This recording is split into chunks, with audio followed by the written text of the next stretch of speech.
What's up, gamers? DreamcastGuy here, and today we're talking about the biggest gaming leak of all time. This is completely insane, but somebody just leaked a humongous amount of stuff about Capcom, including stuff like all these top secret games, unannounced projects, the release dates for games that are coming out next year, just so much to try and get through. But I want to talk about why this leak is definitely different and why we have to be a little bit careful. So basically, when there is a leak, typically it comes straight from the game developers. It's just somebody who's working on the project who's excited about it and accidentally lets things slip. You know, a background artist who's drawing trees he likes, he posts it somewhere and it spreads around. Normally, leaks are kind of fun to talk about because it's just a happy accident, whereas this thing is a little bit more malicious. So 2 weeks ago, Capcom came into their office and they discovered this ransom note. Basically, a bunch of hackers managed to crack into their emails and copy everything and get so much, just huge chunks of top secret information.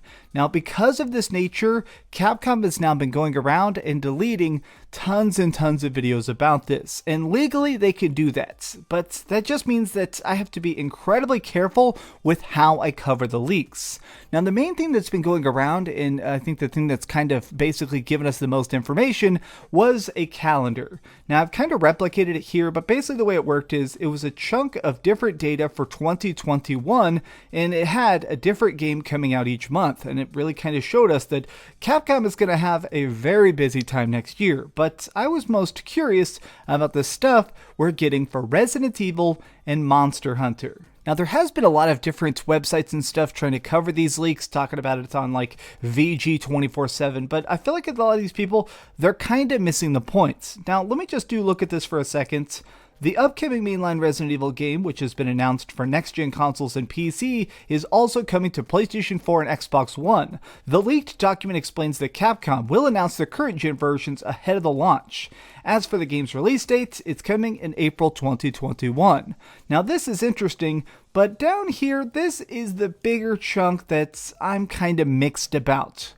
More interestingly, Village will seemingly ship with an online game codenamed Dominion. Now, inside the documents themselves, because I did read all the leaks, they were so juicy.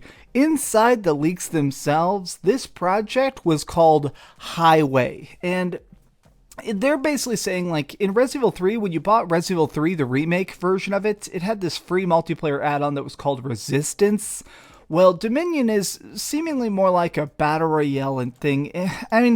I just don't like the idea of a battle royale. Like a horror battle royale just seems like something that won't work. But Project Highway certainly has my interest sparked. Like, my main issue with Resident Evil Resistance wasn't that it looked bad. It wasn't even necessarily that it played bad. It just didn't feel like Resident Evil. If you didn't try it before, it was basically like this weird thing where one person would be playing as the mastermind and would essentially construct a map, and then all the other players were on a team together and they had to try and beat it. It was definitely like a one versus team gameplay style, and in my opinion, not only was it not scary, it just didn't really seem to feel like Resident Evil. And again, as soon as I hear this stuff about Dominion, like the idea of a battle royale inspired game, like, I don't know, that just seems like a weird mix, but I'll be open-minded, I'll definitely try it out.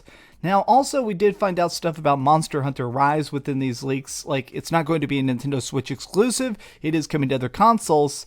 But I'm actually curious about some of the other stuff that's come out. So here we're going over to Reset Era. Reset Era has actually done a pretty good group, just kind of compilation of the data. Stuff that's kind of the most crazy about these leaks. Now, the leak is giant. So let's just look at this real quick. All the Resident Evil Village details, we've gone over that. Resident Evil multiplayer, we've gone over that. Here's the new thing. There is a new Ace Attorney collection being released for PS4 and Switch. That's kind of bonker. Here is an unreleased game just called Guillotine that's coming to Nintendo Switch in February. Now, this is interesting. There's 3 separate games that are top secret and don't even have a name yet, which is Project RE4, which is coming in May. Down here, there's a thing, it's a new shooter, which is a multiplayer game called Shield and is geared towards streamers. This sort of reminds me of something like Rogue Company or something. It's really starting to sound to me like this is them trying to do something that's going to make them extra money. Like, one of the most fascinating things on the business side of things, like on the industry aspect side of things in gaming right now, I'm very fascinated by just the crazy profit of Capcom. Like, Monster Hunter World has made them like $1 billion at this point, and Resident Evil 7 just keeps selling. So it seems like they're gearing up for 2021 to be their year to just really rake in the profits. But of all these details that are kind of the most baffling, something that really caught my eye that nobody's been talking about is right here. Resident Evil 4 for Oculus VR.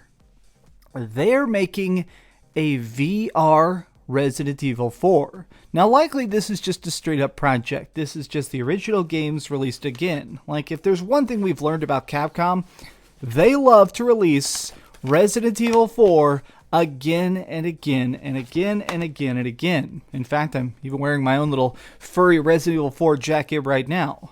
I think that Resident Evil 4 is a very good game. It's going to be interesting, but I guess I'm just kind of curious about how Capcom has just made so much profit that they're now just trying out new things. I'm kind of curious about what's coming next. The Monster Hunter leaks are interesting, the Ace Attorney leaks are interesting, but to me, I want to see more about Resident Evil 8. In this stuff, there were some extra details that I'm not talking about because they are just straight up spoilers, and to me, that just doesn't feel exciting. Like, I have a personal rule where I try not to just report on what I feel like will be straight up spoilers because, I mean, somebody already sent me pretty much the entire plot of Resident Evil 8, and it's good. I actually think the plot twists and stuff are very interesting, but if I tell you guys what it is, that's not going to be any fun. Like, it doesn't really tell you if the game's worth buying. It doesn't really tell you if the game is fun to play. It just tells you who lives and dies or whatever, right? So, going into this, I guess I'm just excited for the fact that it looks like Capcom is going to be really ramping things up, and they are already saying that there's going to be a Resident Evil 8 demo. Oh boy, I am definitely going to be playing that. I definitely love a big old demo, and all these projects that they mentioned here on this giant list, everything is getting a demo. So Resident Evil 8's getting a demo. The freaking Monster Hunter's getting a demo. It's so cool to me that clearly they realize that they need to do things old school. Take it back. Make things fun and cool and just give people a taste. If the game is great, it's going to keep on selling. But this has just been a fun little short little video. I kind of just wanted to talk about these leaks because they are bonkers. Thank you so much for watching, gamers. I am going to be doing a giant video in just a bit here today talking about the Xbox Series X versus the PlayStation 5 now that I've been playing them since last week. So if you enjoyed this video, please be sure to like this video, subscribe, and watch that video later today. You guys rock and keep dreaming. Thanks so much for watching that video. If you want to see something else, you can always click this link to see what I put up last, or, subscribe and see what's coming up next. Also, I promise that whatever I do, it'll try not to suck.